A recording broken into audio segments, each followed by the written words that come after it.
लातूर जिल्ह्यातील रेणा नदीकाठच्या गावांना सतर्कतेचा इशारा। अवकाळी पावसामुळे रेणा नदीच्या पाणी पातळीत वाढ। रेणा नदीकाठच्या गावांमध्ये पूरपरिस्थिती निर्माण होण्याची शक्यता आहे। रेणा नदीकाठच्या गावांमध्ये पूरस्थिती निर्माण होण्याची शक्यता आहे। कमी वेळात या सगळ्या भोवतालच्या परिसरात जास्त पाऊस झालाय, त्यामुळे अचानक नदी नाले ओढे प्रवाहित झाले। त्याचा आढावा घेतला आपल्या प्रतिनिधींनी, पाहूया। अवकाळी पावसामुळे लातूर जिल्ह्यातल्या नद्यांना पुराची स्थिती निर्माण झालेली आहे। आपण जर पाहिलं तर अशा पद्धतीनं मांजरा नदी जी आहे ती पूर्ण दुथडी भरून वाहताना आपल्याला पाहायला मिळतं आहे।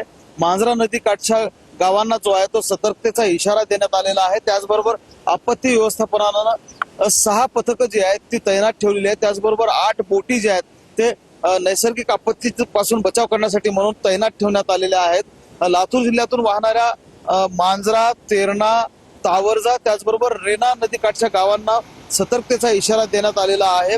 पुराची स्थिती कोणत्या क्षणी निर्माण होऊ शकते अशा प्रकारची परिस्थिती जी आहे ते लातूर जिल्ह्यामध्ये निर्माण झालेली आहे। विशेषतः जर आपण लक्षात घेतलं तर मांजरा आणि रेणा नदीवरचे जे काही बॅरेजेस आहेत उच्च क्षमतेचे, ते त्याचे दरवाजे जे आहेत ते काही प्रमाणामध्ये उघडण्यात आलेले आहेत। त्यामुळं विसर्ग जो आहे तो नदीमध्ये सोडण्यात आलेला आहे आणि मोठ्या प्रमाणामध्ये नदीला पुराची स्थिती निर्माण झालेलं चित्र जे आहे ते आपल्याला पाहायला मिळतं आहे। महेंद्र जोंधळे, टीव्ही मराठी।